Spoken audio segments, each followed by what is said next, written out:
Hello everyone, welcome to the fourth GSEF webinar cycle. This webinar is going to be on the theme of the evolving ecosystem of social solidarity economy in the post-COVID-19 era. This is the last in our series of webinars started since last May and conducted in French, English and Spanish throughout the year as the preparation for the GSEF Forum 2021 in Mexico in collaboration with our local organizing committee of the Mexico Forum. I'm Laurence Kwak, General Secretary of the Global Social Economy Forum. I will be the moderator for today. The theme, the evolving ecosystem of social solidarity economy in the post-COVID-19 era, is the topic that drives all of our thinking today, because we know that the world today will be shaped by the choices we make now and their consequences. As you all know, that it just took 3 months for the first COVID-19 virus reported in Wuhan, China in December 2019 to spread around the world.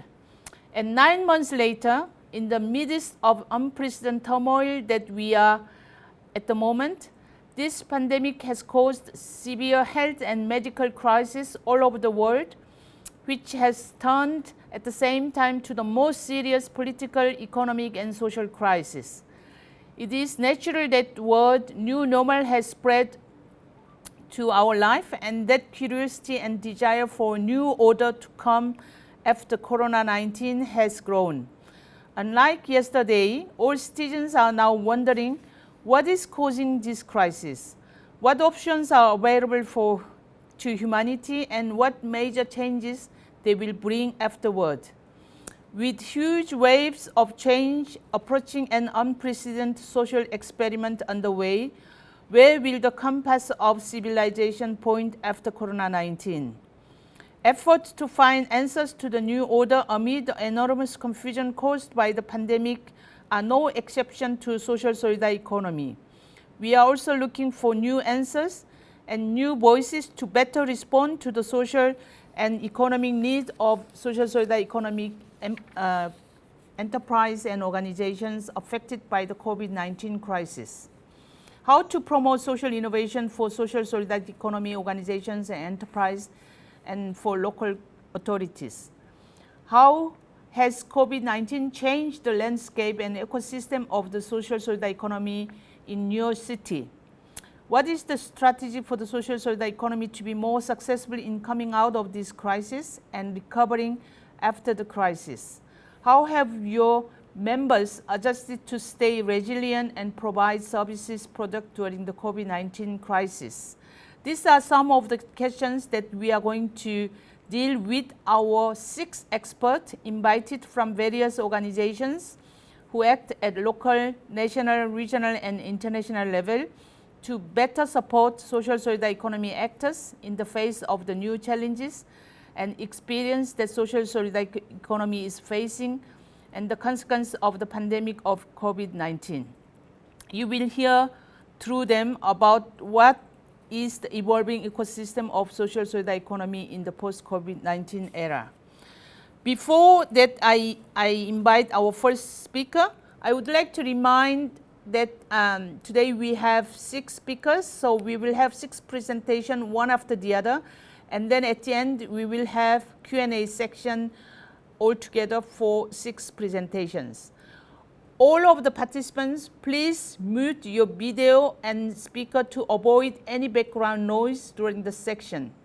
And if you would like to get engaged with others, as well as to raise questions to the speakers, please use the chat box you will find at the bottom of the screen. And the PowerPoint presentation of the speakers will be available in GSEF website later at www.gsef-net.org. So don't worry about that.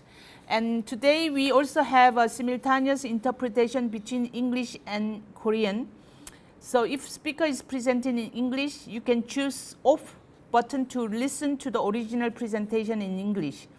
If the speaker is speaking in Korean, you can choose English in the channel interpretation channel, which is in the form of globe, and you will have English translation coming through. So please mute the original audio and let's start. So now I would like to invite our very first speaker, Dr. Carlos Jarco, Director General of SSEOEs Foundation from Spain.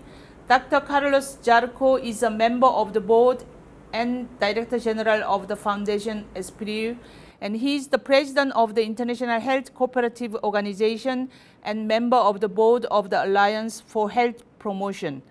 The SSEOEs Foundation is a private non-profit entity which aims to promote research and disseminate cooperative healthcare management using its organizational and self-management formula based on trust and closeness between doctors and patients. Dr. Carlos Jarco, you have the floor. Oh, thank you very much. First of all, I want to thank to the organizers for giving me this opportunity to explain you the role of the SSEOEs Foundation in this pandemic time. Spain has been hard hit by the COVID-19 pandemic. The first registered patient was known on January the 31. A state of emergency and lockdown was imposed on March the 14th. And at the peak of the infection, there were more than 900 dead daily. The ICUs were overwhelmed and some hospitals were on the verge of collapse. In late May and June, the situation got somewhat better and the daily number of infected people reduced. Unfortunately, since mid-July, figures are growing again. So far, there have been more than 705,000 confirmed cases. Some 147,000 have been admitted in hospitals. More than 30,000 have been needed intensive care units, and regretfully, more than 31,000 patients have died. We do not forget that beyond those figures, they are people. So they represent a lot of suffering. We at the SSEOEs keep working hard every day to care for our community and our members. As you can see on the slide, I want to share you a little bit about a few details of my organization.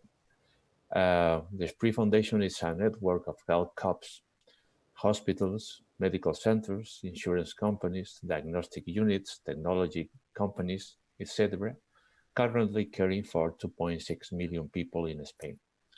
Past year, we registered 30 million consultations, 419,000 surgeries, 540,000 emergency services, and the whole group brought together more than 180,000 cooperators, directly employed 6,182 people, and achieved a turnover of 1.6 billion euros. SSEOEs offers complete health services to our customers and members in 16 hospitals, 32 multi-specialty medical centers, and in partnership with more than 45,000 health professionals. Over more than 60 years, SSEOEs COPs have developed a non-profit health model based on the reinvestment of any surplus in knowledge, technology, and infrastructure to improve the healthcare quality. We have consolidated a strong public-private partnership with the national health system and developed a governance model for multi-stakeholders COPs where doctors and patients share the decision-making process. In the next slide, you will see how the unprecedented health emergency we face over the past months has compelled SSEOEs cooperatives to completely reorganize our healthcare services to be able to treat more than 12,000 COVID-19 patients. Once again, the cooperative model demonstrated its resilience thanks to the professionalism and commitment of the healthcare workers and all cooperative members and employees. We were able to handle the situation. All the actions developed by SSEOEs have been implemented following the guidelines issued by the World Health Organization and the Spanish health authorities. Since the beginning, we have been cooperating at all levels with the public health system. Thousands of COVID-19 patients have been admitted in the cooperative hospitals, where at the early stages of the pandemic, they had the priority because all non-urgent interventions were postponed. Medical consultations became virtual as we launched a new system of telemedicine and remotely delivered healthcare. Hospitals restructured our facilities and protocols, increasing our capacity in place, creating new intensive care units with a several-fold increase in some cases and resigning professionals and tasks. Regarding employment, SPRIU COPs proved resilient and chose not to make any workforce reductions and facilitate to non-healthcare staff switching to remote working, as ensuring their health and safety become a priority. Currently, more than 70% of non-healthcare workers can work from home, and at the hardest days of the pandemic, they were up to 90%. In the healthcare area, additional medical and nursing staff have been taken on to meet the increase in demand.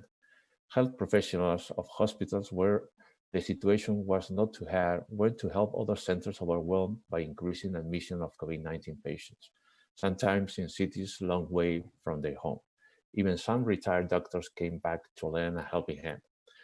It's known that people are the worthiest asset of social economy enterprises. At SPRIU cooperatives, they were the main driving force behind the fight against COVID-19. We never will appreciate their unconditional commitment and professionalism enough. Paradoxically, many medical doctors have seen their practice close several weeks because of the lockdown. They have been unable to generate income to pay workers and bills. SPRIU's cooperative launched an aid program aimed to help doctors to handle these financial issues. The concern for the community is one of the central values of SPRIU. In that sense, we created a specific free telephone advice service addressed to all citizens. A team of the organization, healthcare professionals, most of them voluntarily, provide guidance and clear queries about coronavirus. To help people to cope with lockdowns, we launched the website ahora más que nunca tranquilidad.es, meaning keep calm now more than ever. It compiles helpful content concerning exercise, nutrition, mental health, sleep, and working from home, backed up by the health professionals. Cooperatives also set up flexibility plans allowing clients and users affected by unemployment or income cuts as a result of economic effects of COVID-19 to postpone the monthly payments. Doctors, nurses, and all health workers were in the front line in the hardest situations. They were working many hours under psychological strain to combat the coronavirus. Unfortunately, some of them have been affected by the disease. The cooperative also launched a psychological support program for health professionals to provide them with the tools to manage the emotional stress generated by the emergency and protect their mental strength. SPRIU COPs also joined forces with other Spanish firms to protect healthcare workers combating the coronavirus by contributing to the Solidarity Fund set up by the insurance sector to cover them and their families.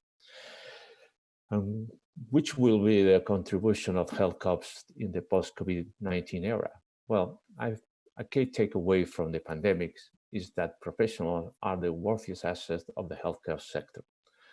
As the so-called second wave approaches and the healthcare demand increases, the lack of well-trained and motivated healthcare workers becomes an evidence. In healthcare management, making good decisions on spending is instrumental. Moreover, as healthcare is a labor-intensive sector, doctors, nurses, and other healthcare workers can make a big difference. Improvements in healthcare provision often can be reached if resources are pooled and health professionals enjoy better working conditions.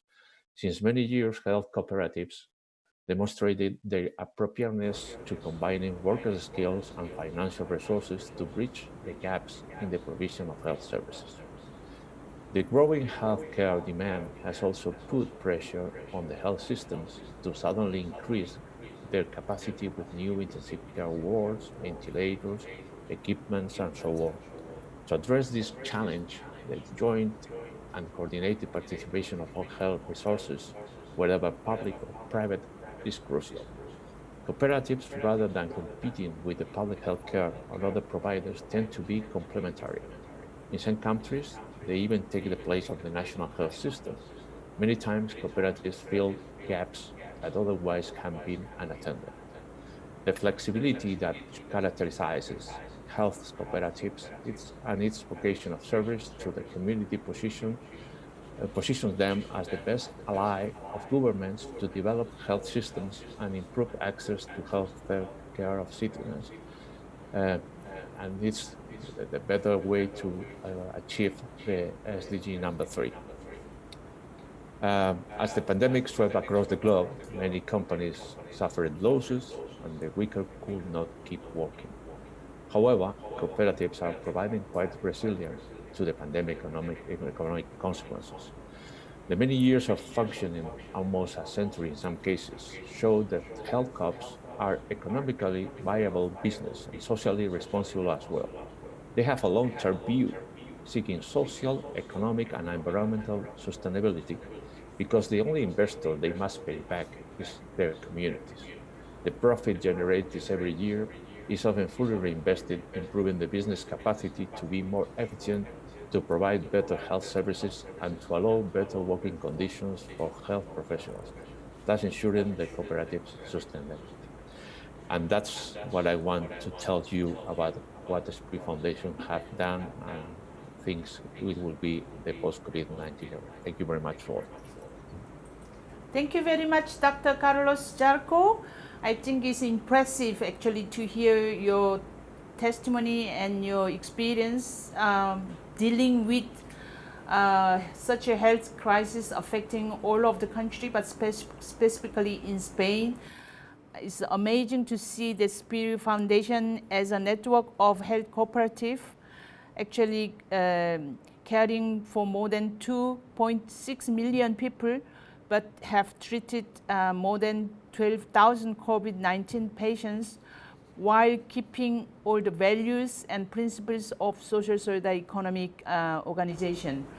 I think it's certainly going to be one of the lessons that we have to think about as the evolving ecosystem of social solidarity economy in the post-COVID-19 era, because as he concluded, health cooperatives are sound businesses with a sustainable long-term perspective.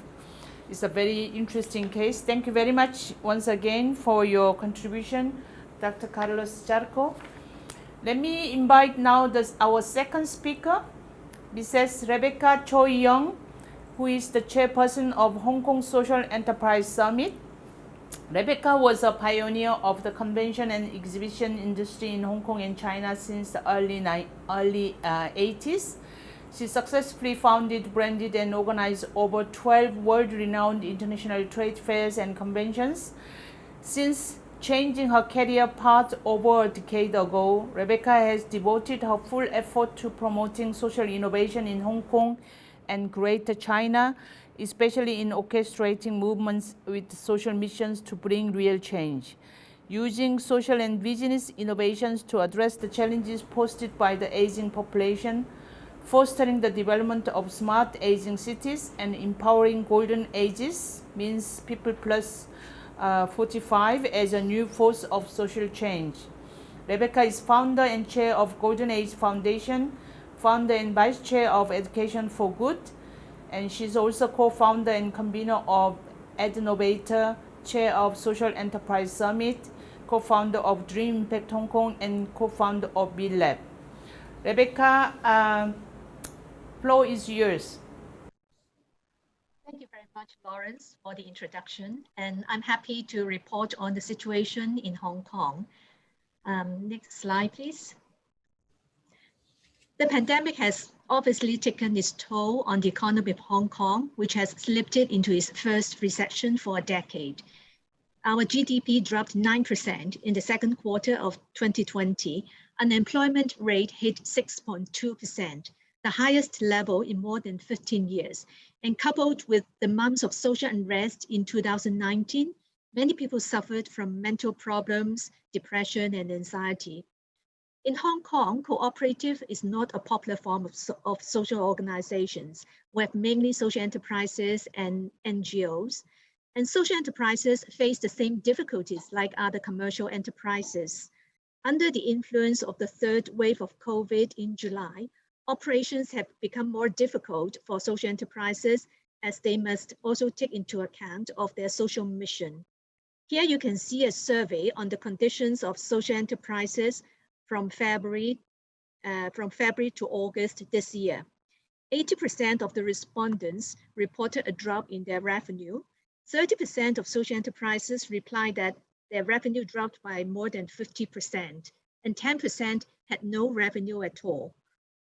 And to cope with the downturn in business, 67% shortened the operating hours. And what is more worrying is that 25% of them have cash problems, and 70% hold very negative views.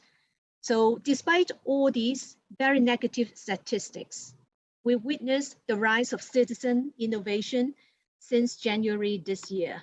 Next slide, please.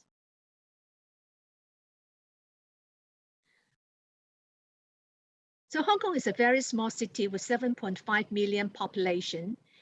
We have combated the virus rather successfully with high citizen awareness by wearing masks, sanitizing our hands, and keeping strict social distance. We also have excellent medical professionals who have safeguarded the city's medical system. So far, we have over 5,000 confirmed infections and 105 deaths. On the other hand, the pandemic has aroused the entrepreneurial and innovative spirits of citizens as a means of resilience and survival. Civic society responded almost immediately to help those in need. There are many do-it-yourself videos that help citizens how to make their own masks and measures to protect themselves from the virus. Some social groups simply put up production lines and produce face masks when none could be found at the beginning of the year. And volunteers help to purchase food and deliver them to the elderly and reduce the burden of living off the grassroots levels. Such innovation is imperfect, but they satisfy an urgent need which the government could not provide on time. The gist of this innovation is that it is not about profit. It is driven by solidarity, compassion for others, and trust. So the impact of citizen innovation lies not only in the things or services that they create, but rather the change that they inspire in public mindset and behavior. When citizens from all walks of life play their part as solution providers, we could become more resilient against future crises. Next slide, please. So the government has provided some financial assistance to help business, social enterprises, and also NGOs, which are facing liquidity problems. But such relief funding is reactive and limited in their impact. I'd like to highlight another initiative by the civic society, namely the Community Resilience Fund, of which I'm the chair of the advisory board. So this fund sits to provide liquidity support for social enterprises to help them to adapt to the new normal.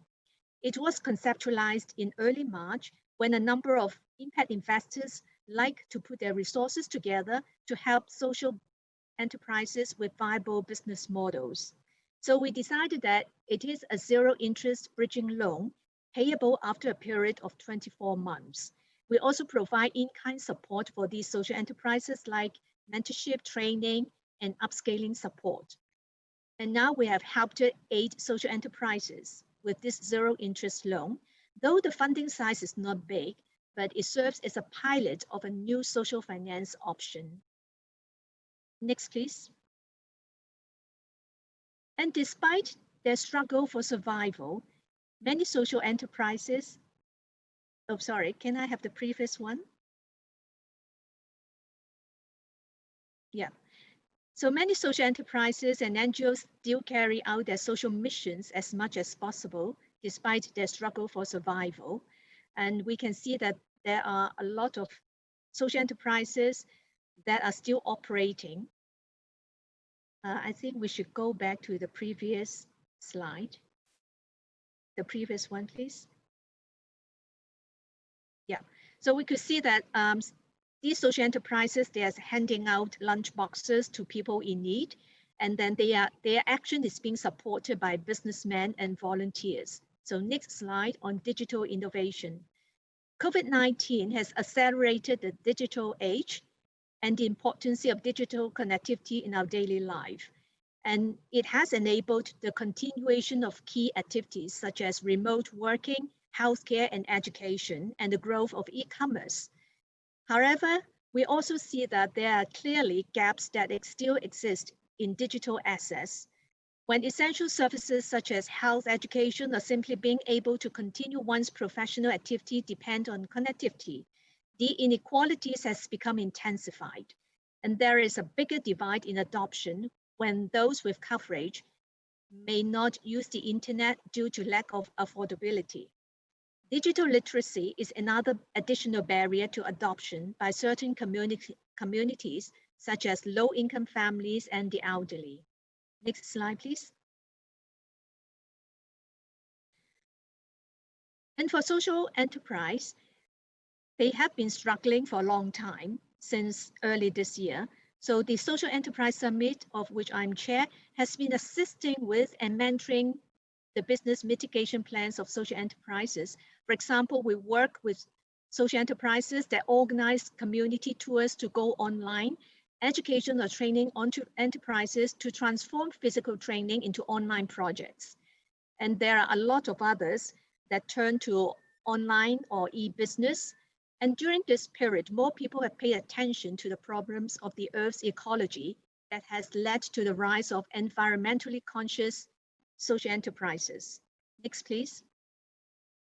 So we talk about digital innovation, and those schools have been suspended for 9 months. Teachers have been using the e-learning mode to support students to study at home. And there are also tech social companies that cooperated with schools to open the communication function for free during the suspension period, allowing parents to quickly receive school information through their apps and promote homeschool collaboration. Having said that, the inequality gap has also been widened. Schools reported a decline of 30% in the performance of students coming from low-income families that are not able to afford computers and internet connections, let alone a more quiet or roomy environment for the children to learn. Next, please.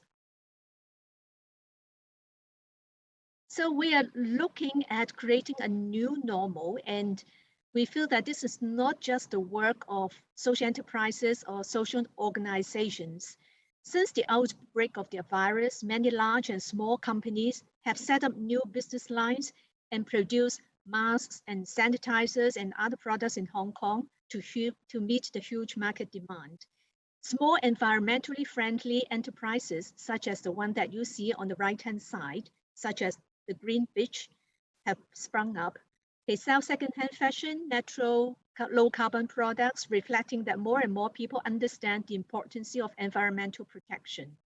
Next slide, please. Next slide, please.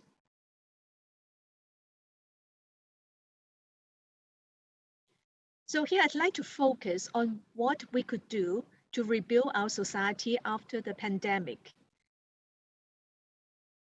Out of the crisis, we feel that people have become more united and more empathetic.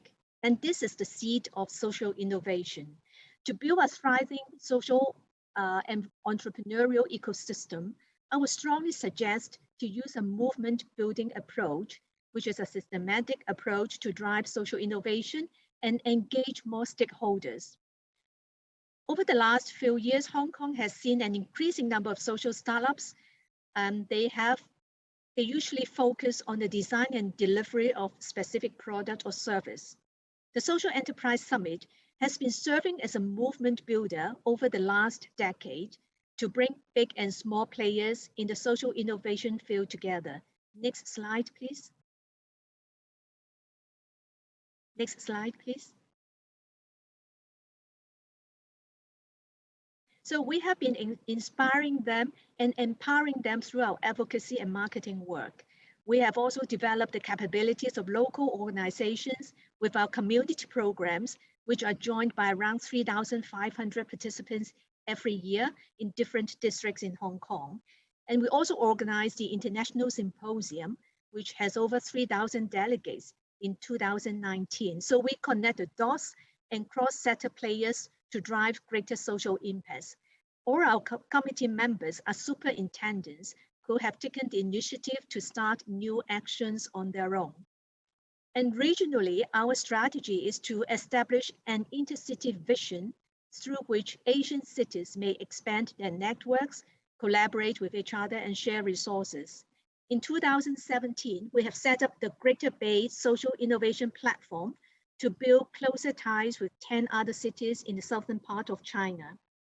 In 2019, we have started to develop the Asia Young Social Entrepreneurs Exchange with 7 Asian countries. In a word, we are building up an ecosystem within Hong Kong and outside Hong Kong. So the Social Enterprise Summit is not merely an organizer. We have developed it over the years to become an alliance with over 100 partners and supporting organizations in Hong Kong and outside of Hong Kong. So through this forum, we hope to connect it to more Asian countries as well. Next slide, please. Next slide, please. So apart from social enterprises, I'd like to make a remark about the models for the future. In Hong Kong, we have around 650 social enterprises, which is not very high in number, but then the social impact that we have on the society, especially on the business sector, on the small to medium enterprises are huge. In fact, the world needs SMEs to thrive because they account for more than half of most countries' GDP and are responsible for nearly 7 in 10 jobs, in each 10 jobs. At the Social Enterprise Summit, we have been nurturing corporate social partnership and promoting business with purpose. We work with enterprises to take business for good as a strategy for growth and sustainable development. So we advocate that enterprises should not only focus on short-term profits, but have to balance long-term interest and promote the sustainable development of the society and the environment with new products and services. And earlier this year, we have formed the B Lab to promote the B Corp movement in Hong Kong that aims at creating an inclusive and sustainable economy. Next, please. At the same time, we need the fuel to drive business and keep everything going. So the traditional practice of investing solely for financial gain and putting some of the profits toward social causes is no longer sufficient. In order to create change at scale, we need to harness the power of the capital markets. As a major international financial center, Hong Kong needs to be part of this transition towards social finance, i.e. to mobilize capital for positive impact and accelerate Asia into a social finance hub. So while we look for economic recovery, we also look at the UN's SGDP goals. Can we combine them together by expanding social finance and sustainability together? So here are a few examples which we could look into. For example, sustainability bonds, social impact bonds, and even ESG funds. However, there are not a single assessment framework to bring these measures into the mainstream investment decision-making process. So a lot more have to be done. In Hong Kong, we are having an outcome-based contract in the form of social impact bonds at the end of this year. So we will be interested in reporting further next year if we have the chance to report on the social finance field in Hong Kong. And then another thing that we would like to stress is cross-sector collaboration. Next slide, please. We need a concerted effort to reset our socio-economic systems and make some hard choices about priorities. So cross-sector collaboration between the civic, business, government, and education sectors are most important. And government should experiment with different ways to address the challenges by partnering with civic and business organizations and provide an environment for citizens to thrive. Next slide, please. So this is our 13th Social Enterprise Summit, which will be held online for the first time in November from the 19th to the 21st. We will address the co-creation of a new normal, which will gather the civic forces of all stakeholders, reshape partnerships, improve innovation capabilities, and create a new normal through dialogue and innovative solutions. So I would like to invite all of you to join us if you can. Next slide, please. So for more information, please click onto the registration link. Thank you very much. Thank you very much, Mrs. Rebecca Choi Young. It's very interesting how actually that you have developed very innovative and collaborative ecosystem in Hong Kong to deal with this crisis, but also to take this opportunity as an opportunity to innovate an ecosystem for the social economy. I think it's very inspiring. Thank you very much for your contribution. I would like to invite immediately our third speaker, Derek Walker, the CEO of the Wales Cooperative Centre. Derek Walker has been CEO of the Wales Cooperative Centre since 2011. During this time, he has strengthened its position as a leading development body for social enterprise and cooperative in the UK and helped to stimulate significant growth within the Wales social economy. The Wales Cooperative Centre has become a go-to organization for work to strengthen communities and tackle poverty. Derek has overseen a program of modernization, income diversification, and sustainable growth. He is also a member of a number of strategic committees, such as the Council for Economic Development and the Programme Monitoring Committee for EU funding in Wales. And he is also a board member of Cardiff Housing Associations. Derek, floor is yours. Thank you, Lawrence, and hello, everyone. It's really good to be here today. So I'm here in Wales, and Wales is a small part of the UK, just 3 million people, a relatively poor part of the UK. You will know, many of you, that the UK has been one of the parts of Europe that has been hardest hit by the health crisis, with more than 40,000 people having died already. And the economic hit is significant too, as it is all around the world. My organisation is specifically set up to support social enterprises, and our job will be to support social enterprises to survive the economic crisis, to adapt during the crisis, and hopefully to come out stronger at the end of the when this is all over. So there has been good support schemes for the social enterprise sector in Wales and across the UK. We have been fortunate to provide and adapt our services to provide good advice and business support to help social enterprises in Wales to adapt during this difficult time.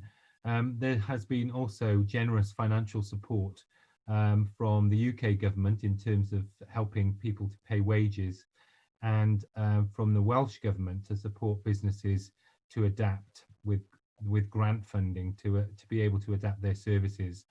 What that means is perhaps the impact is not entirely clear about how social enterprises will be after this crisis. So we know revenue is down.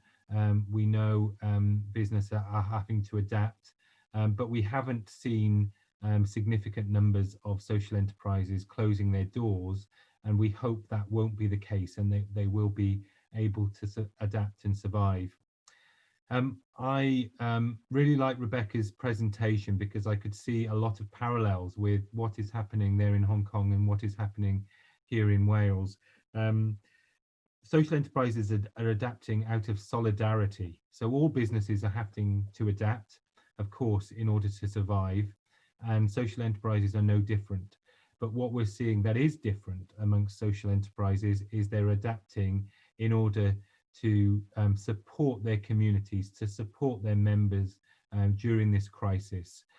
So we've been so pleased to be able to share through our website and our social media channels lots of positive stories about, well, we've got a luxury social enterprise providing soap and beauty products called Good Wash, and they've been providing soap and washing products to people who work in the NHS and to the homeless during the crisis. We've seen a taxi cooperative provide discounted services, discounted fares for health workers to get to work because they can't take public transport always. We've seen lots of social enterprises adapt to support their communities, and you know, this is being seen and this is being noticed by the wider population and by the government here.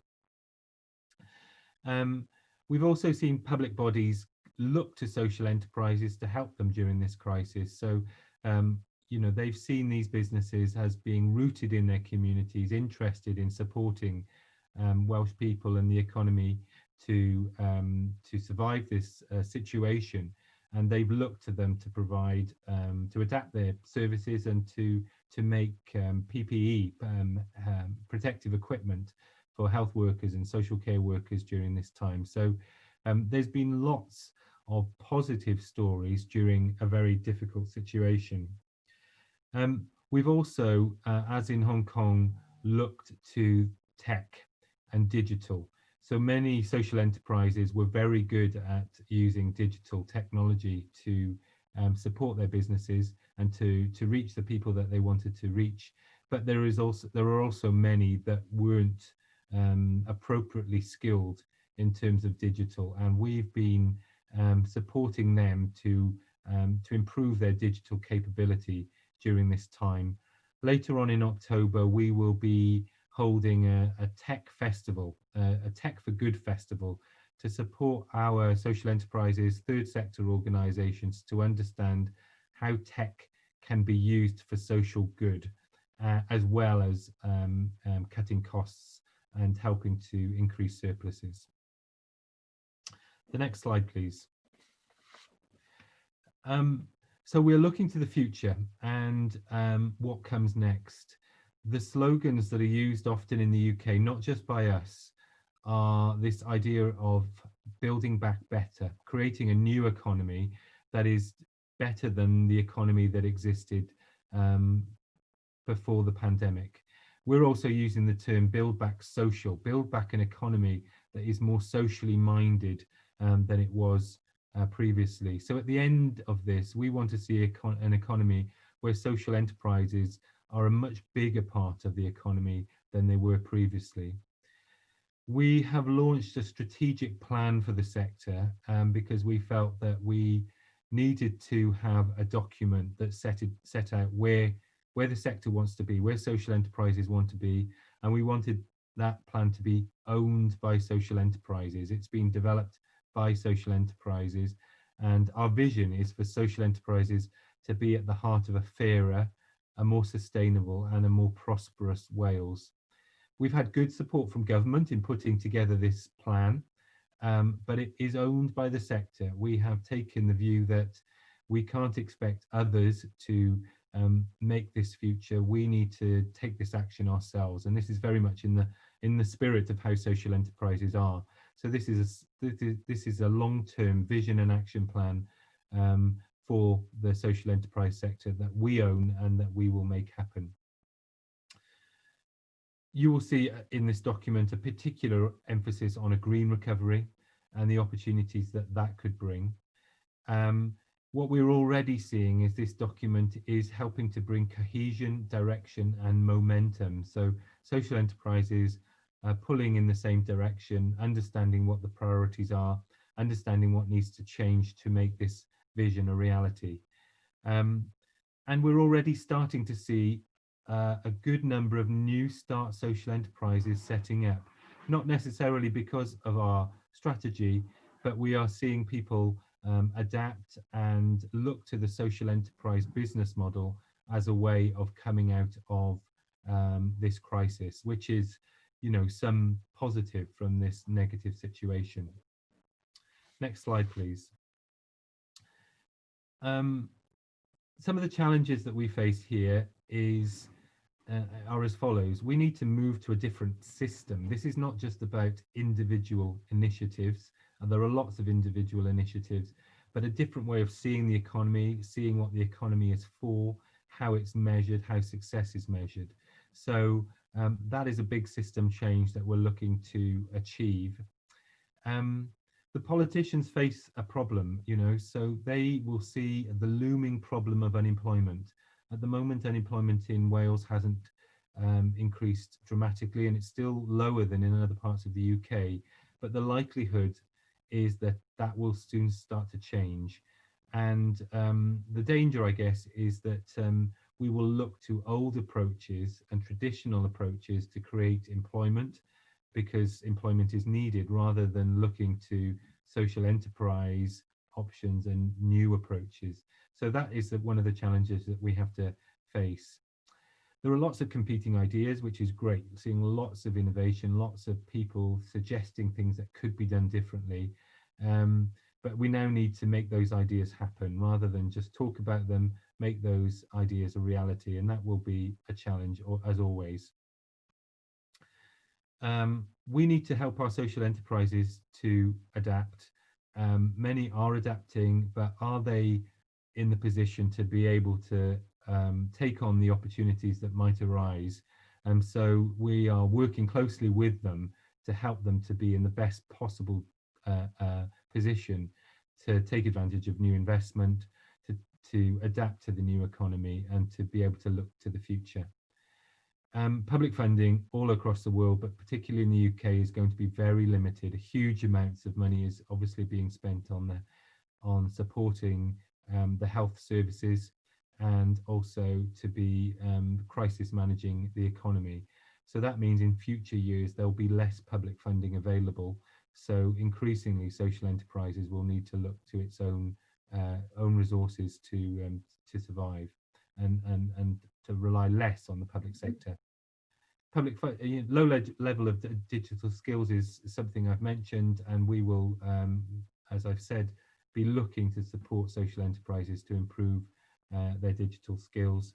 And we need people to stay connected, to be sharing ideas, to be supporting and collaborating more than ever during this challenging time. So I think it's a challenging few years that we face here in Wales. But on the positive side, the policy environment is supportive. There are organisations like mine that are here to help social enterprises to adapt and to grow. We have strategic plans in place, so we have a direction. We have a direction that we're all looking to pursue. So there's a good chance that the social enterprise sector will be a bigger part of the economy in future than it has been prior to this crisis. Thank you very much for the opportunity to speak. Thank you very much to the organisers for this event, and I look forward to being part of the panel later on. Thank you. Thank you very much to Derek Worker. I think that his sharing on how social enterprise in Wales have shown their true colours by supporting people and communities in need during this time of pandemic, I think is a probably very inspiring and very common story to many social solidarity economic organizations and enterprise. But it's so rewarding and encouraging to hear from him that public bodies have looked to social enterprise sector for solutions. And I think it's a very important change that we could see actually what you have just shared. Certainly your vision, which is social enterprise at the heart of a fairer, more sustainable and more prosperous ways, we would like to see all over the world. So certainly let's work together, by staying connected and sharing our ideas to overcome our challenges, which is common and collective, to go beyond individual initiative to a completely different economic ecosystem, and especially that led by social solidarity economy actors and enterprise. Thank you very much once again. Let me now invite to our next speaker, Dr. Ali Erkan Ozgur, co-founder of Itia Haritasi. I hope that I'm doing a justice to the name, which means needs map in Turkey. Ali Erkan has recently served as the executive director of American Chamber of Commerce in Turkey. He started his civil society career at Youth for Habitat International Network as International Relations Coordinator in 2001. Then he worked as Local Governance Fund Manager at United Cities and Local Governments, Middle East and West Asia branch. Worked also as a project coordinator at Educational Volunteers Foundation of Turkey, as well as of Cooperative Social Responsibility Association of Turkey and Good Governance Program Manager at Turkey Economic and Social Studies Foundation. Ali Erkan Ozgur is co-founder of NeedsMap and InnoGarat. And NeedsMap is a user-friendly, non-commercial online platform in connecting people in need with those who can help them around the country. In addition, Ali Erkan Ozgur is partner of IDEMA and InnoGar Cooperative. Ali Erkan Ozgur, the floor is yours. Thank you, Lawrence. Hello to everyone. Thanks for organizing the panel regarding post-COVID experiences of different countries and also solutions that cooperative social economy actors and social enterprises have. So I'll be sharing my presentation. So I'll be sharing about our experience in Turkey with a focus on how NeedsMap, as you mentioned, is a cooperative in Turkey. It's a social cooperative. It's a digital platform cooperative that is working on a neighborhood map system. And we have been quite active through our disaster map and solidarity map all over Turkey. So I will share this experience so this can also, if possible, open to any partnerships and inspiring different opportunities. And thanks to previous speakers and presentation, it was really enriching to learn like Wales, South Korea experiences, Spain. Really, when I saw the cases, you know, we have similar also solutions, cases. So it's really a platform that we share together. So thanks for it. So when we are talking about a map, it's really a map. So as you can see, the red ones are the needs entered, and the green ones are the supports, donations that provided. It's usually material giving, in-kind giving, so we don't accept cashes as donation. So what we are doing is as a marketplace, matching on a neighborhood-based platform to match, you know, people and institutions, social enterprises in need with the ones who want to support it. So as I mentioned, it's a map-based data matching platform for in-kind transfer. So what brings us as a difference in the area that we are working on, social solidarity, is our transparency, and that we provide street level data that enable people to visualize it and take action. So in your neighborhood, you can see what kind of needs are around your street, and so you can volunteer for it and you can take care of it. So we established this platform 5 years ago as a, you know, as an idea, as a platform that NGOs use, that companies use, that individuals use, schools use, you know, diverse use. So what it does is you can learn and verify the needs on the basis of individuals and communities, and you can collect and list them on a map-based approach. And at the same time, you can facilitate the needs fulfilled by institutions, organizations, and private sector. So this started with an idea, but it was a challenge that people can use map as a system, enter data, you know, how ordinary people, how poor people, how rural people could do it. And it was surprising the results we got. So it was used by people so, you know, participatory, so actively. So schools, teachers are using excessively, municipalities, private sector, local agencies, universities, individuals, civil society organizations. We have like more than 400 NGOs using our system, and even public institutions are using, and digital platforms, online groups are using our system. So the numbers in our system, you have to be member to our system. You can still explore on the map and need, but in order to get into action, you have to be member. So we have more than 100,000 members. And we have volunteer committees in 48 cities. And so far, we almost reached 2 million transactions in the system, which is worth $20 million worth goods that we enable to exchange through our system. And we are just a platform. I mean, we don't have depot, we don't have a huge staff, but we are kind of a platform that we need. And as our system explores, so we also started finding financial solutions, and especially right after COVID, there were lots of projects that came to us to do partnership. And for our system, we got recently a social impact investment from MasterCard to be also mobilizing, empowering local enterprises. So in our system, if you see something in, let's say in other city, I live in Istanbul and Izmir. So if you say we go to southern part of Turkey, Antalya, if there's a need there, so you can buy from a local shop owner. So the idea is also to empower neighborhoods, small shop owners, and also neighborhood ecosystem. And through this impact platform, we will be reaching out more than 300 SMEs, and we will be funding and providing needs to 7,200 families, and almost 30,000 beneficiaries.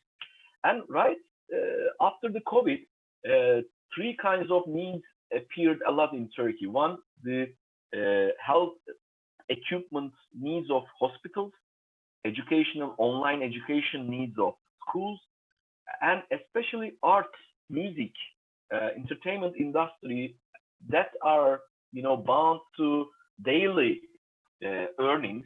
They collapse. So what we did is we organized a campaign and we made a festival that is online. We call it Fest Together. So it's a solidarity festival. It was the historical YouTube event of Turkey. We reached out 12.5 million views and 1.3 million unique watchers. And we raised almost 350,000 needs through this campaign. And it was only a 12 hours live session, but more than 60 artists attended. So it was a campaign that is a solidarity campaign that we tried to show the power of digital, how digital can be used for social needs, social problems, and how digital social solidarity can be created. And with these funding through the needs map for COVID pandemic current state, so we got entry of, especially for health equipments all over Turkey, more than 800,000 needs were received, and we were able to match 300,000 of it. So almost 50% which we were able to do. So we don't say, I mean, we have been able to, we have been successful to it, but showing as a data and transparently what can be done is very critical. And we saw too many support from health workers, and we became kind of the bridge.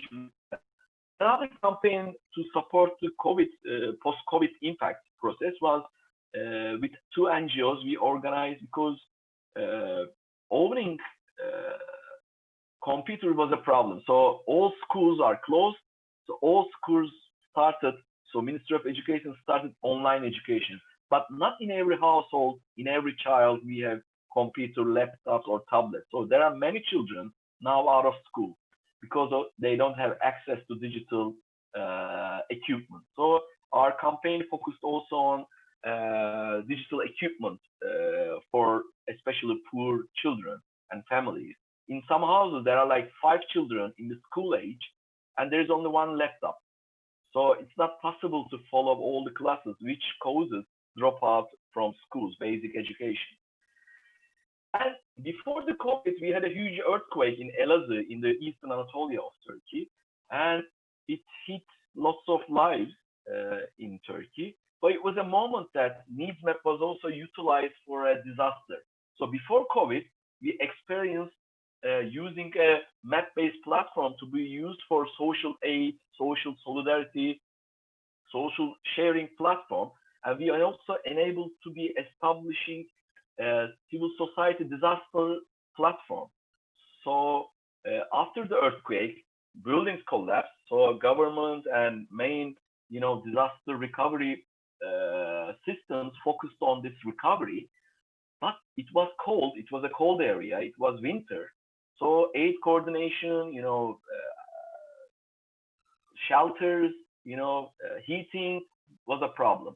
Although all over Turkey, there were donations, there were like lots of equipment, lots of trucks are coming to the city. There was a problem of coordination. So our needs map system we established with Chamber of Commerce and with the governorship. So they utilize our system in the city in an offline session. So with depot, with 50 disaster, house centers. So we enable delivery of all the goods and products. So these are the numbers that we enable delivery of the basic needs during disaster and during a crisis time, which is, I think, huge number. And we did it all through volunteers and only through a digital platform that needs map. So in that sense, in the international scene, we are shown as good practice for contactless aid delivery, which we believe is the future for discussing social technology solutions. So in that sense, I think for global social economy ecosystem, it's also critical to create, digital and social ecosystem that is half community-based, half technology-based. So we are trying to learn the technology side, but we are also matching it with the real community needs, because the local data, neighborhood-based data, is providing us what real local needs are. So in that sense, our technology and data is focusing on the local and neighborhood needs. So we are part of international platforms to also enable needs map to be established in different geographies of the world. So our platform is so easily applicable to any geography, any city, as a smart social city product. So needs map during the COVID time appeared as a agile and participatory, transparent and community-based digital solution for the humanitarian, for the neighborhood needs. And we have site maps, I can say, as we have now developing disaster map, volunteers map, arts map, agriculture map, because agricultural product needs are rising. So our idea is to make needs map as a platform that hosts and shares its technology with lots of social enterprises all over Turkey to focus on better aid coordination, better crisis management, and better access to needs and solutions by humanity. And this is all my presentation as a solution to COVID, post-COVID process. We try to develop the product with lots of partners. So as I told, NeedsMap is a social enterprise, it's a non-profit social enterprise. So we don't earn money ourselves individually as founders, but we have 6 staff working. We have a technology based on the map data platform. Yeah, that's all. Thank you very much, Dr. Ali Erkan Ozgur. It's very interesting to hear actually that Turkish experience of this online social platform cooperative who are connecting people in need with people, those who can help. I think it seems facing to this unprecedented crisis of COVID-19, this kind of online platform is growing in so many countries. It's becoming kind of new social innovative model of social solidarity economy organizations. It's very interesting, and especially I think you were able to even, without contact the person, without contacting and face-to-face meeting, aid delivery to people who are suffering in the refugee camps of Syria. And I think this is quite interesting actually to hear experience and your effort. Thank you very much once again. Thank you. Maybe just a last word. I mean, we are also working inter-country transactions also. So you will be able to, when you are in South Korea, you will be able to be taking care of a need in Accra, Ghana school. So we are also working on this international platform. So it's open to any ideas, partnerships, and it's an open innovation platform. So thanks for this discussion. Thank you. Thank you very much. We could, we could get in touch after this and to explore more possibility of collaborations. Thank you very much once again to Dr. Ali Erkan Orjuglu. Now I would like to invite our next speaker, Chris Dobrzhansky, board chair of the Community Forward Funds in Canada. He's a seasoned and enthusiastic observer of the North American financial scene and community impact. Chris Dobrzhansky retired from his position as the CEO of the Citizen Bank of Canada in November 2015, and also the chief economist at the Citizen Bank parents called Ben City Credit Union. I think he's probably more known for this as he has been contributing a lot for the financial inclusion through those institutions. Chris remains very active with impact investing at Community Forward Funds and also Canadian Community Forward, I think it's CCIF. And in 2009, he served as the interim senior vice president of Ban City New Social Finance Division, now is called as Community Investment, which aims to create a greater community impact through the credit unions, lending, and treasury activities. In addition to setting up the division and its strategy, Chris also ensured a greater fiduciary accountability in those activities. He has not only limited his activities in Canada. Chris' international work has taken him to Argentina, China, Mexico, Poland, Russia, and most recently to Korea. And in 2002, he completed co-study programs at the University of Bologna in Italy, and Chris holds investment management certification and MA in economics, as well as MBA in finance.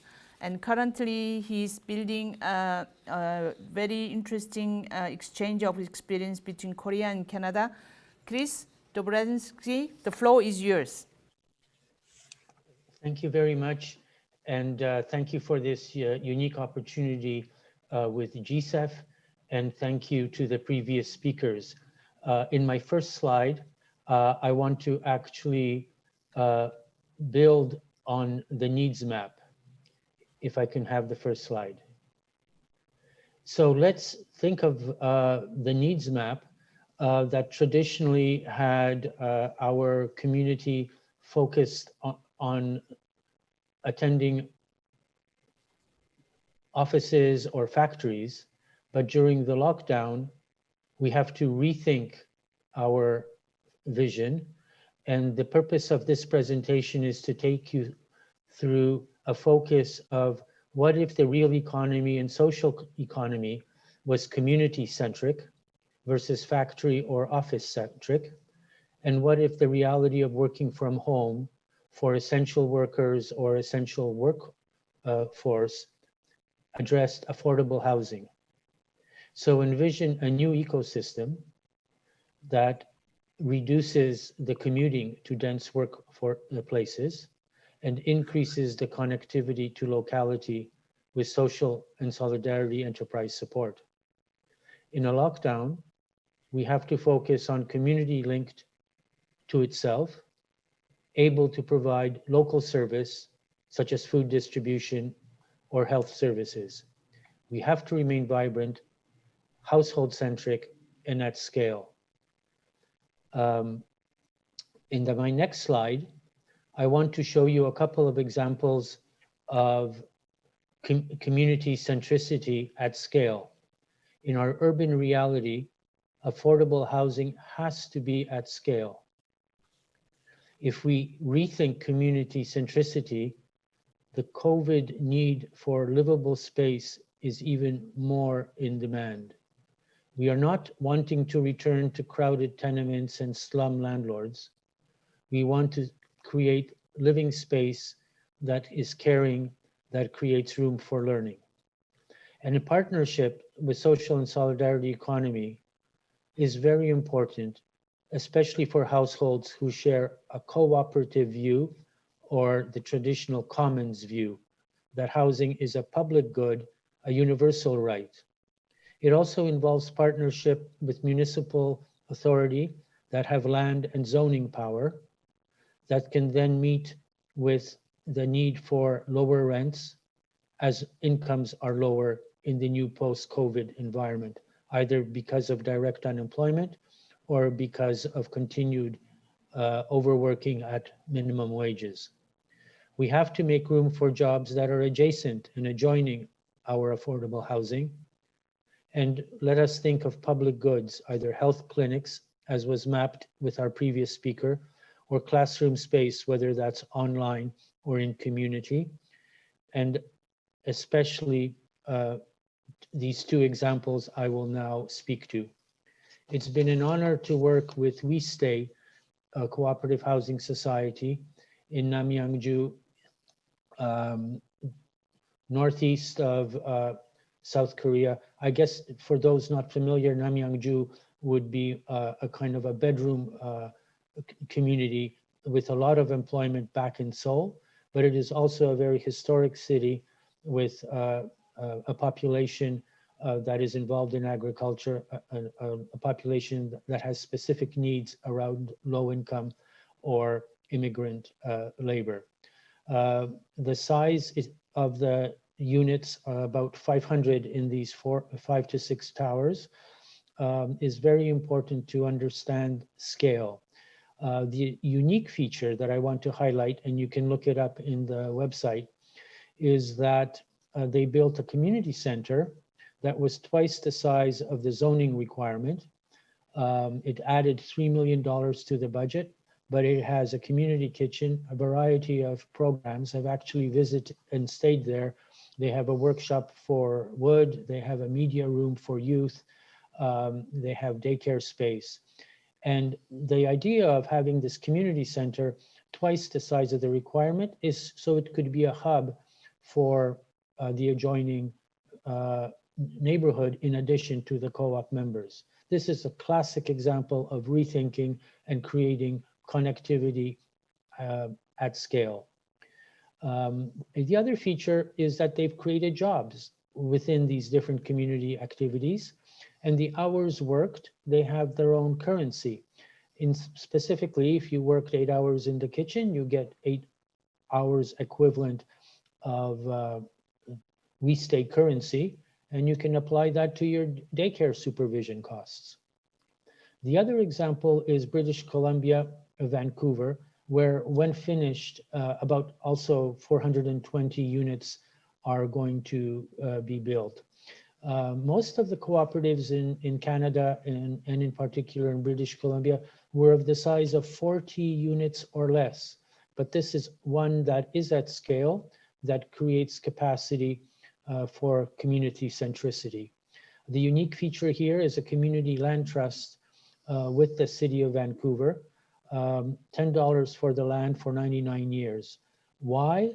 Because it enables lower rent and offers units to other abled or people on welfare.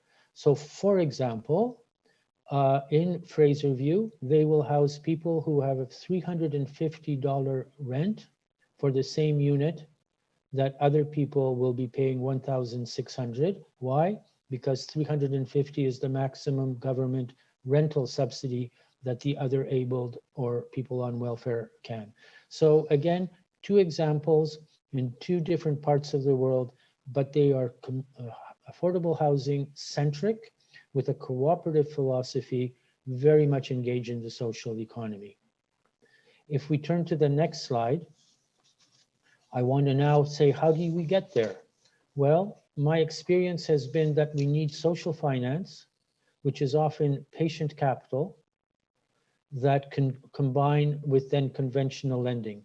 So my two funds at the introduction, Canadian Cooperative Investment Fund, CCIF, of 25 million, and Community Forward Fund, CFF, of about 25 million. Both provide patient equity, often for social purpose real estate, often for capacity in affordable housing.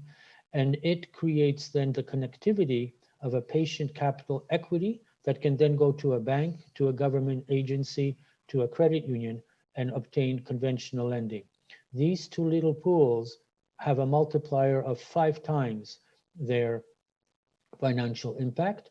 And we know that $1 spent in the affordable housing area generates $4 more of social impact. So we blend the patient capital with grants and subsidies as well with conventional lending.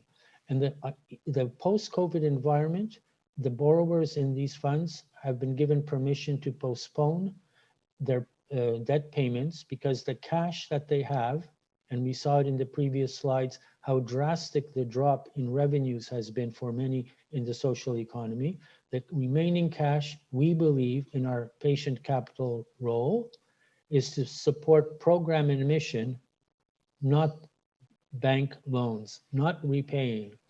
And I have to emphasize, we are in a unique environment with near zero interest rates. Debt should be used with forbearance, not foreclosure. Debt should be used to provide capacity and cash for mission and for program. The helping hands are not, it's not a handout. It's about flexibility. It's about creating capacity. And in the tug of war, on the right-hand side, you see the children with the rope. Well, who are they fighting against? I think they're leaning against the status quo that supported the stock market and left millions of people unemployed. I think it's a tug of war of government not being connected to community versus civic activity, participatory democracy from the social economy. So I join with those kids in leaning into the new paradigm to use patient capital to solidify the social economy. Thank you. Thank you very much, Chris Dorzansky. I think it's very interesting actually to hear these two cases of social housing project. And we, as everybody knows, that we've been always speaking about scaling up of those actions and offers of social economic organizations. In here, I think we have two very amazing experience of social housing cooperative who are offering really a very innovative and incredible solutions to the housing issues. So I'm sure that there will be a lot of questions coming from the public, but before that, I think I would like to express my sincere thanks to Chris for being with us, because I think we are very lucky that he is actually in Korea. That's how actually we were able to have him, despite of a huge time difference between Korea and Canada. Thanks a lot. Let me invite our last speaker, Youngmi Che, who is the representative of Korean Organization of Home-Based Workers Association. She's the director and chairman of Policy Committee of Korean Federation of Workers Cooperatives. And she's also standing director and platform freelancer worker cooperative conference. She's a member and a non-regular committee member of Economy and Society Labor Committee. And she's a member also of steering committee of, I think, Seoul Cooperative National Federations. And she's also director and chairman of Policy Committee of the Seoul Coop Council. Well, I was having some technical confusion in Korea. Anyway, thank you very much for inviting me for this great opportunity to share our wisdom. So in the pandemic, the SSE community in Korea is experiencing a lot of experiments in collaboration. Today, I'm going to talk about domestic workers who are one of the most vulnerable groups among workers in Korea. So with domestic workers as my focus, I'm going to talk about platform workers and freelancers in Korea. First of all, now domestic workers are in the informal sector. So these are babysitters, housekeepers who were in their middle to old age. In they are about 200,000 to 400,000 in numbers. So they are not protected by the government system as they are non-standard type of workers. And we are seeing an increase in the number of migrant household workers and platform workers. And the COVID-19 pandemic is adding to the existing difficulties for these workers. So these workers are experiencing reduced amount of work, and a new flow of work is almost stopped. The Korean government has provided various support measures. However, these support measures were only directed to workers in the formal sector and businesses in the formal sector. For example, there is the emergency employment support allowance. However, it is complicated with the requirements for proof of qualification and application process that is making domestic workers to domestic workers and their cooperatives to apply for it.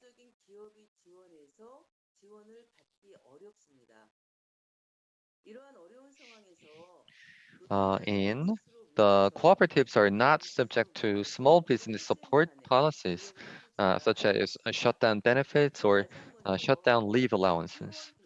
So against all of the odds, domestic workers are working together to respond to the current crisis. First of all, we are providing accurate information about the COVID-19 for the members of the co-ops online, and we are promoting the reliability and safety of the services we provide for customers. So domestic workers have to visit homes to provide services. And for domestic workers, it was really important for us to have offline gatherings and meetings for trainings and conversation. But in the pandemic, we had to adopt some online formats for such gatherings. We thought there will be a lot of difficulties because most of the domestic workers are in mid to old ages, but these online gatherings are taking place. There is an organization called the Platform Workers and Freelancers uh, Council. In this council, we have established policy recommendations for the government and shared it with the government and the members of the National Assembly. But basically, we have nothing more. What we can do is nothing more than just enduring the current crisis, because the domestic workers have to visit homes, and it'll be very difficult for us to remove all the uncertainties and concerns about safety in the pandemic. So how would the SSE ecosystem evolve after the pandemic?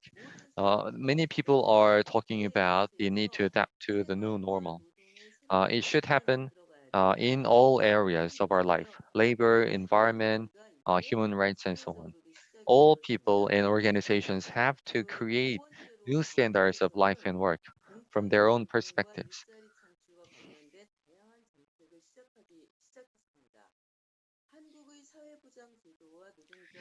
Now the Korean government has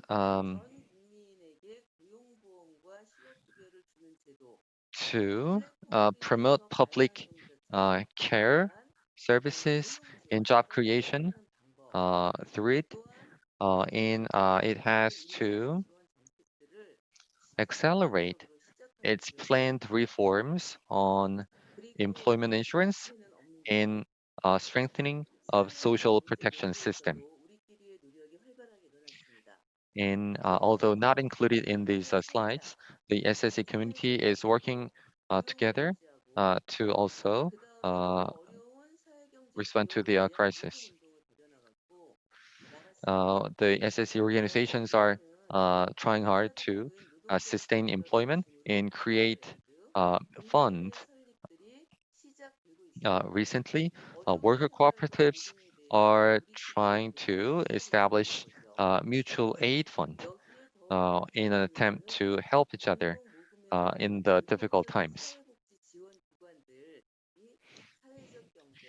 And the good news is that the more conventional charity organizations are now taking interest in freelancers and platform workers and other workers in the informal sector.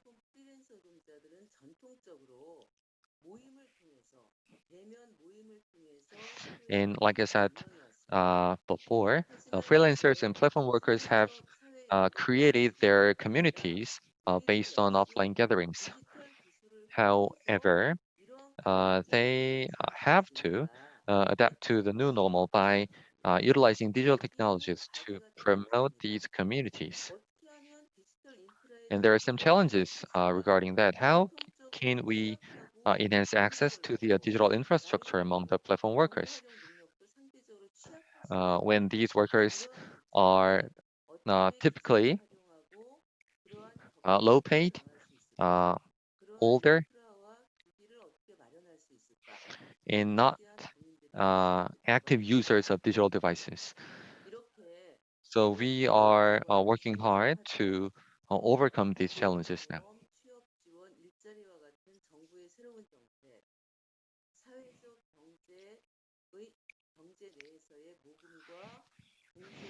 So we are seeing new developments like the government's attempt to expand and reform the employment insurance and strengthen social protection system, and the SSE community's own initiatives to establish mutual aid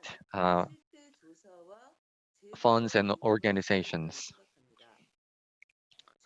And now I believe that it is urgent for the government to conduct a survey on the worker cooperatives, especially about the platform workers and freelancers. The survey should provide the basis for the government support measures.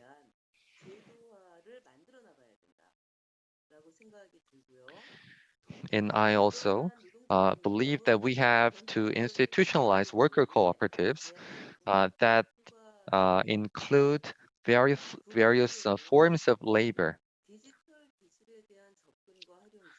including platform work. And second, we need to work together to enhance access to digital technology and sustainability. And the government should also provide support for that.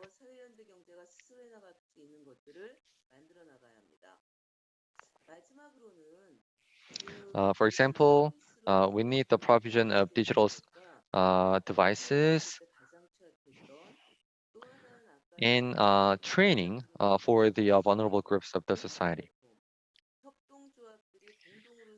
And we also need a platform shared among cooperatives and used by the vulnerable people in the local communities in a sustainable manner. Uh, in this regard, I believe the example of Turkey provides us a lot of insight. Thank you very much for listening. Very much, Youngmi Che. It's very interesting actually to hear 대표님, 감사합니다. how actually that these home-based workers who are generally considered as informal sectors or non-organized sectors are organized, and you are really improving their services as well as responding to their growing needs, especially in this time of COVID pandemic. I think it's very interesting case. Well, I think that we had a very rich panel of 6 different experience and 6 different sectors as well as country experience. And although we do have very little time, almost I think we don't have time left, but we have received quite a lot of questions even prior to this webinar through already written questions submitted by many participants, as well as some questions which came through this webinar. So if you would stay a little bit more time with us, and I would like at least to tell some of those questions which I think some of the speakers can address. We have received a question from Dominique Lissaf from CD in France: how to keep providing good accompaniment services despite distance. I think certainly Dr. Carlos or Mrs. Rebecca or Derek or Ali can reply. And another question is from Takeshi Tadokoro: what do you think is the positive effect of COVID-19? And in the same, I think there is another question from Dr. Abby Primawati from Indonesia: will the ecosystem get better after COVID-19 has passed? I think that Anita's from Ghana's question has just been responded, I guess, from Youngmi Che's presentation. How does the Domestic Workers Association work? But I think there is Maria Fustik from Canada who asked question: do you believe that the future of SSE relies on more or less collaboration with government and the private sector? And then Chan Bang Seng from YMCA EPE, he has raised question: would you like to hear about alternative tourism within the SSE ecosystem in the post-COVID-19 era? I'm afraid that I think we don't have a speaker who is working in this sector, so we may not be able to respond. And Dr. Shibam Sarma from India, I think she has raised question that how to develop frugal financial mechanisms for social inclusion of tribal community, gender-based vulnerable communities living underprivileged life in India, such that mainstreaming them for COVID and post-COVID financial resilience with local governance. I'm not sure whether Chris is able to respond to this question. So let's go for the first round of those questions. Who will take first question? How to keep providing good accompaniment services despite distance? Well, if you want, Okay. I can talk. I'm Carlos Arco. We have to do it in the right way, because we put all the devices and the telemedicine in my case for our patients, and we put video consultants and we put telephone consultants. We have made a great use of it, and I think there are something that we have to improve, because there are many people who are digitally, but there are other people who aren't digitally. And also in our case, in our sector, some of the things we can do is the first consultation, it will be we have to be physical because we have to explore the patient, but we have to improve in how to get in contact with this, with wearables and other things like that. But the main thing in order to the other question is what we can say good about the pandemic. In the health sector, I can say that many changes that has been there for a lot of time without improving, they have improved in a real time in months. When we talk about telemedicine, we talk about wearables, we talk about many things that we have been talking in our sector for many years. And I think that COVID-19 pandemic was the catalyzer for this disruption and has made that change were exponential in many ways, like being in telemedicine and other things like that. Thank you very much. I don't know whether there is any speaker who can respond to the question, what do you think is the positive effect of COVID-19, or will the ecosystem get better after COVID-19 has passed? Any speaker? Maybe Rebecca? Thank you, Lawrence. In fact, I'd like to make some comment on the first question. Okay. Apart from doing everything online, in fact, in Hong Kong, we're encouraging new experiments. For example, we're experimenting with sustainable local tourism, because instead of traveling overseas, a lot of people are homebound, but then we could travel around in Hong Kong. So a number of social enterprises and social groups are beginning to organize local tours to areas that, well, in fact, Hong Kong has a lot of lovely places, but we tend to go outside to Korea, to Japan for overseas trips. But now people are exploring the potential of Hong Kong itself as a tourism center for Hong Kong people. And then we are encouraging people to be responsible when they travel to the villages, to the mountains.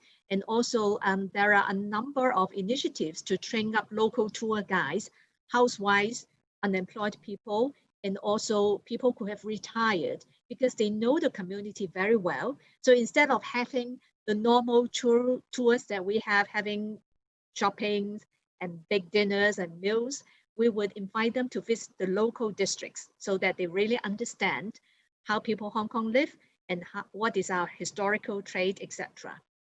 And I think that also I've seen a question on the social finance. Hong Kong for social financing. Thank you. Yeah. Yes, this is a very interesting question. In fact, we have been doing a lot to encourage financial innovation in Hong Kong, because we feel that Hong Kong does not live up to its name as an international financial hub, because in the past, people are only looking at financial returns. There are a number of groups in Hong Kong that are gathering together to provide investments for social enterprises, and also to provide investments for new initiatives, such as the social impact bond that I've just mentioned. In fact, the government is supporting this, and we are going to have the first social impact bond in Hong Kong at the end of the year. So I think all these experiments are very important for us to move forward.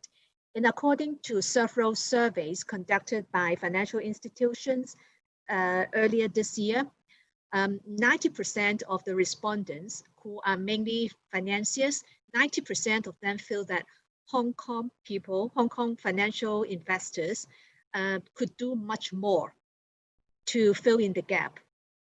But then, as I said, there is no one standard of impact investing. Even for the ESG fund, which is rather popular all over the world, there's no one assessment method, which makes it difficult for fund managers and impact investors to do their decision-making process. So this is something we have to work on. And secondly, the idea of sharing economy is getting popular here. So instead of owning things, people, they are beginning to vote with their money. What kind of society would I like to see? So people are investing in small amounts in social initiatives. But then I think scaling up is very important, because big investors or big impact investors, they will look for scaled up social enterprises. And this is something that we need to overcome, because at present, most of our social enterprises are still at a very small size. So scaling up is another issue that we have to face. But as I said, social enterprises, they have set a good example of how a business model could benefit the community. So they have a lot of influence on the business sector, because the business sector, instead of just keeping a profit, they could see how they could solve social problems with their business strategy as well. And if they do that, I'm sure they will attract a lot of impact investors. So in summary, we still have a long way to go as far as social finance is concerned, but then there are very good experiments going on in Hong Kong. Thank you very much, Rebecca.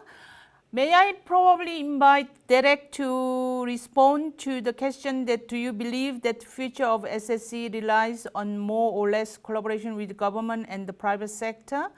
As well as there is also one question coming from Samuel saying that many speakers have mentioned the need for change, but I missed any coherent reference to the elephant in the room, the power. Many narratives refer to change in small elements of the ecosystem, but how are we going to change when there are many elements against building back better? Derek, can you? Yes, thank you, Lawrence. I mean, on the question of collaboration, I mean, I think collaboration and cooperation is in the DNA of social enterprise and the social economy.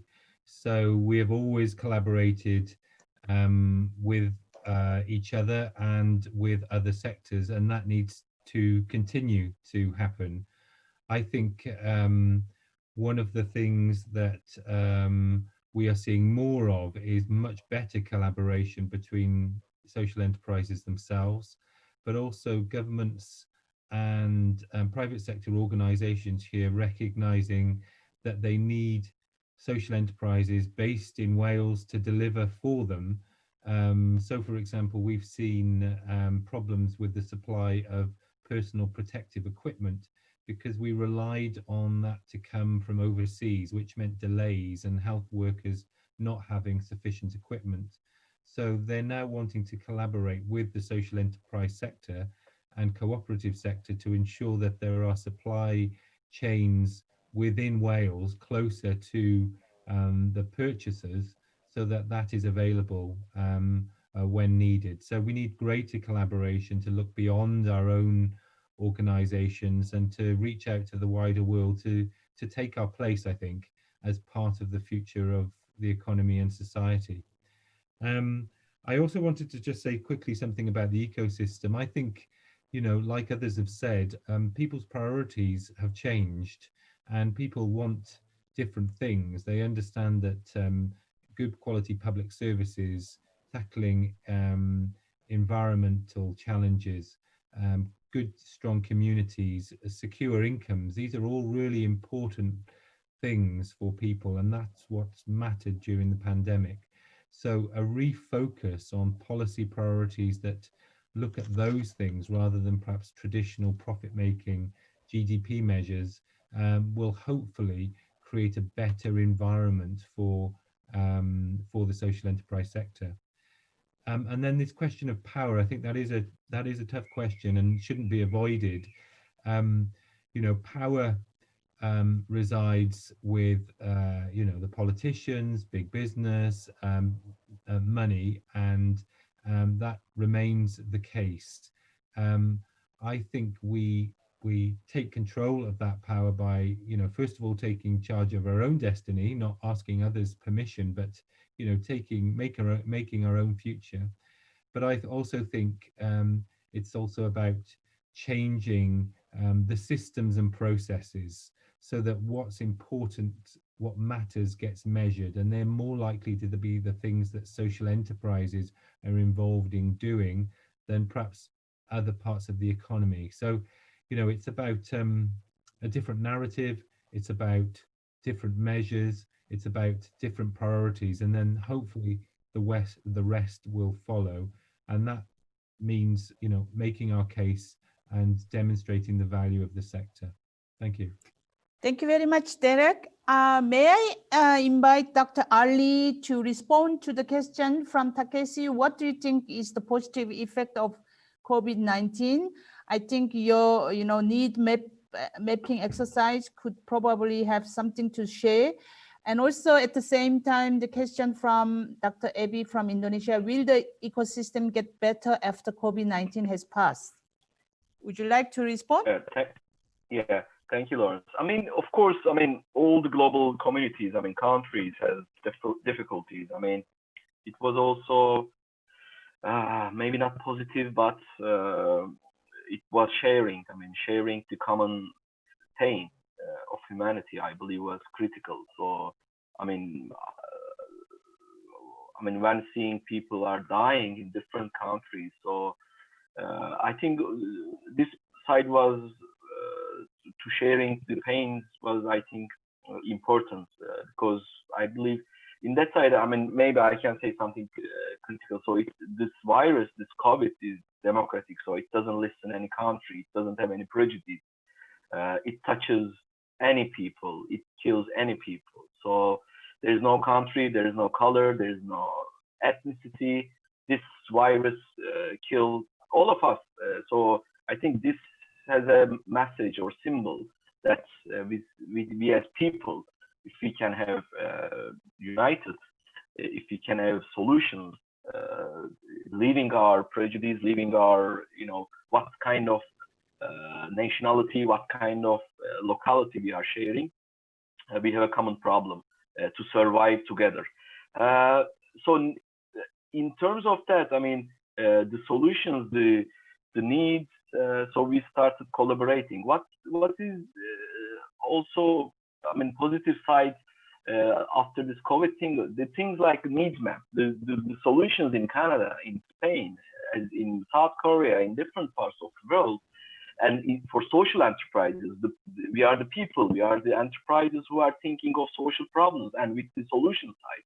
So we had hard access to government funding. We had hard access to convincing private sector or different funding mechanisms. So what we see after COVID-19, especially coming from the experience for needs map, we had huge demand.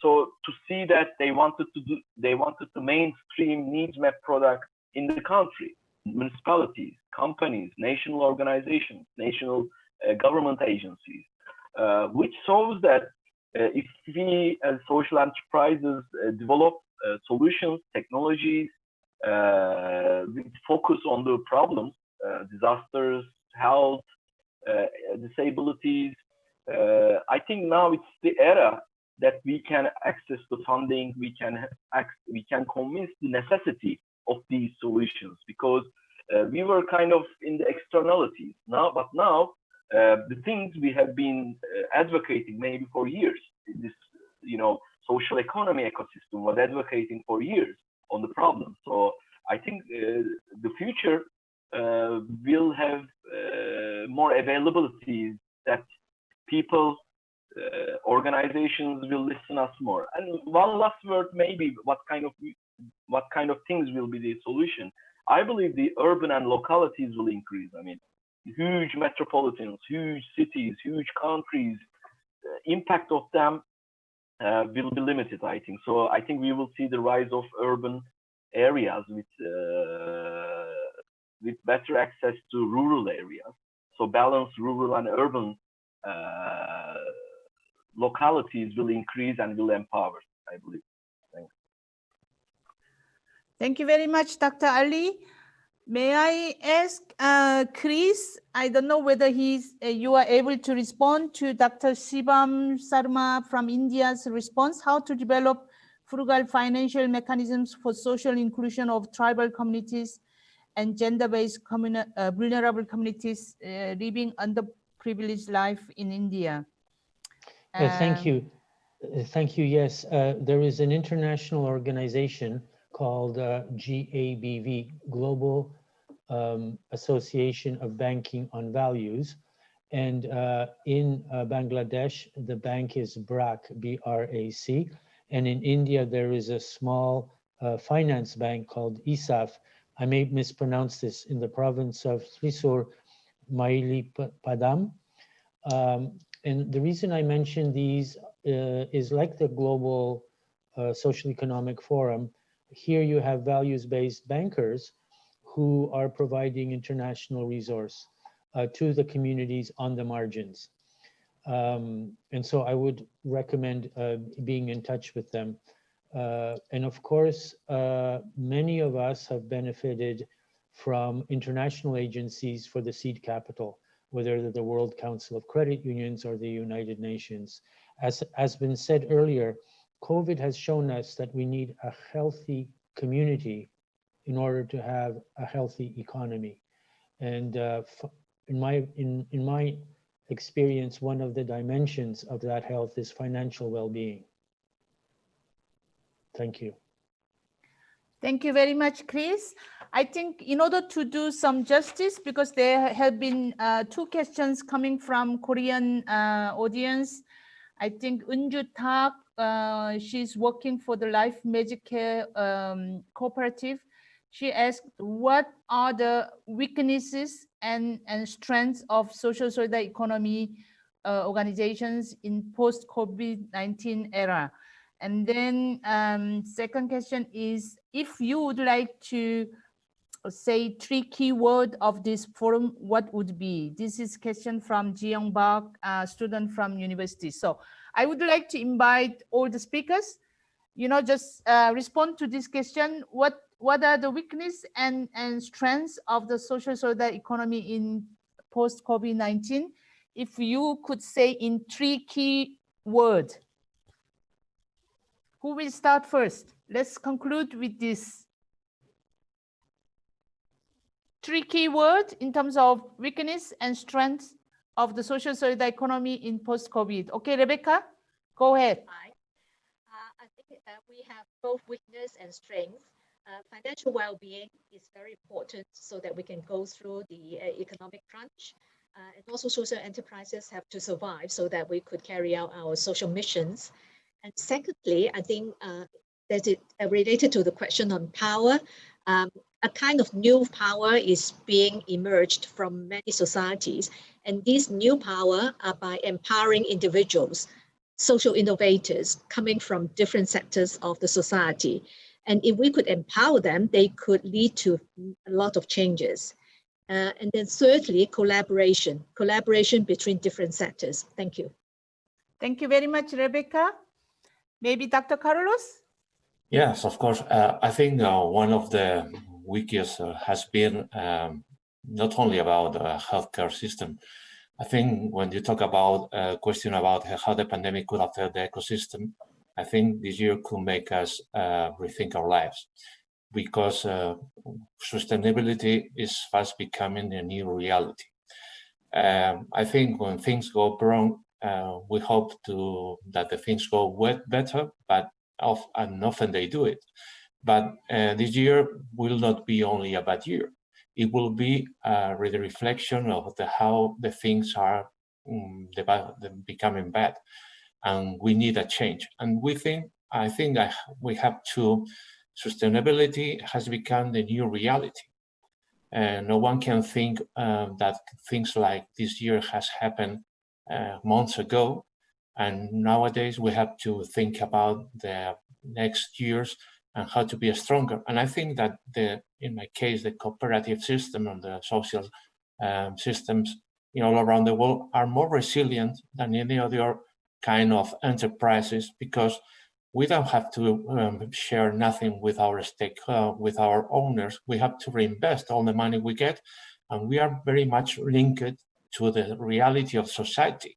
And as say Ariel Warco, the ICA president, we are really the social accountability walking, because we are in the floor with all the people of our different sectors. Thank you very much.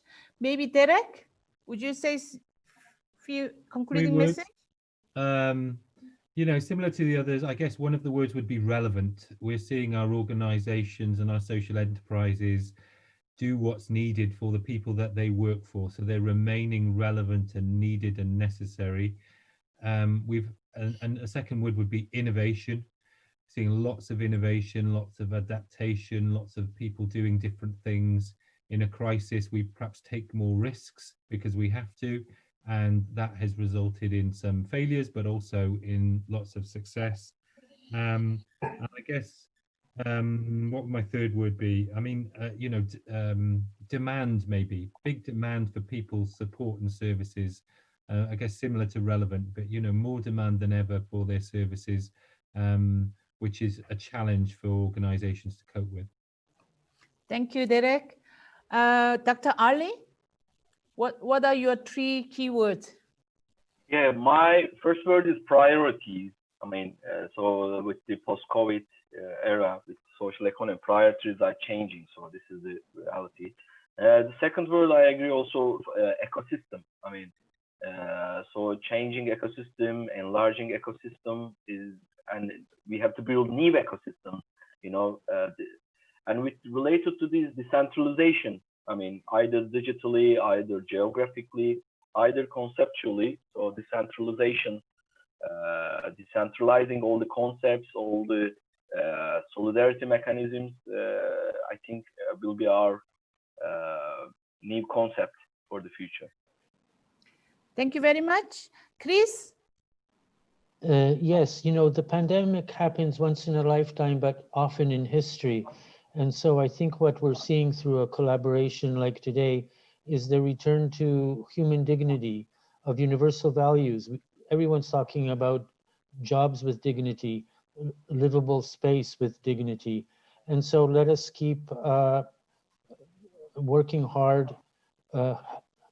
using the term helping hands to challenge the status quo. Some jobs won't come back. Some jobs will be volunteer. Some housing will have to be subsidized. So the mechanisms, I think, will be lessons in history. We should talk about that some more. Mm-hmm. Thank you very much, Chris. 신다면, So if you have 3 keywords, what would they be?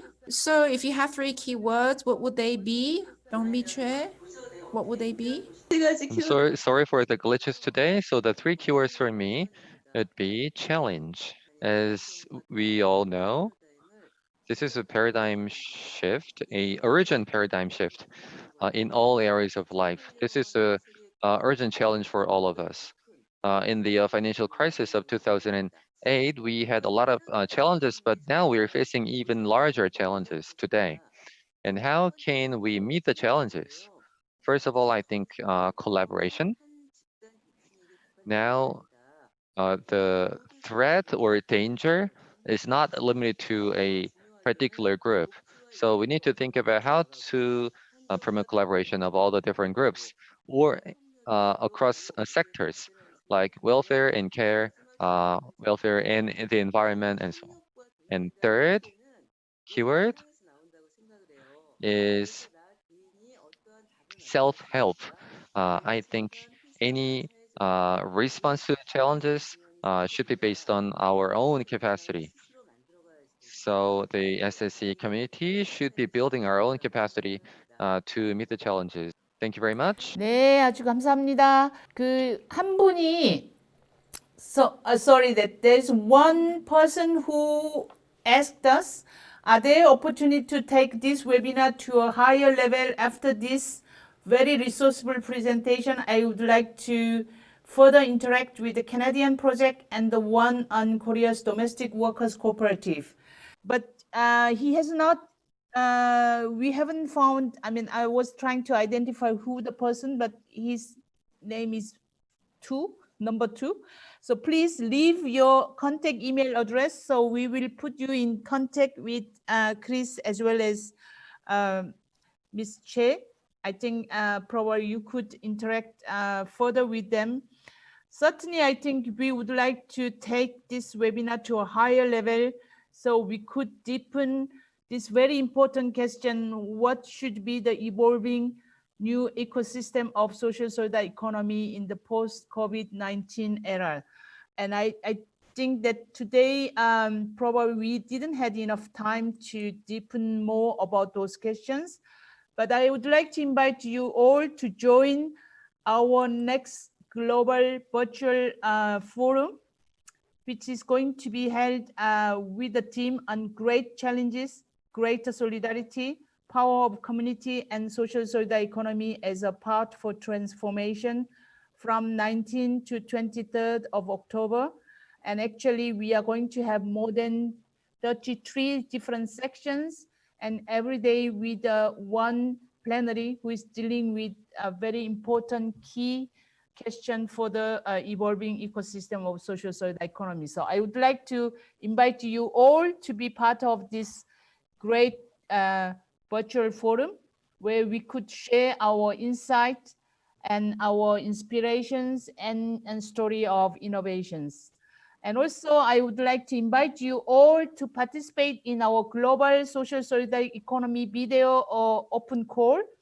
If you have, including the publics who didn't had the chance to speak today, if you have any story, inspiring story and experience to share with us and with all the people who around the world, you could just record a video message or video story and put in our, I mean, you can participate in our call, and you could, this could be shared with as many as people and social solidarity economy organizations in the world. So please sign up to this call and share your testimony and your inspirational story with the world today.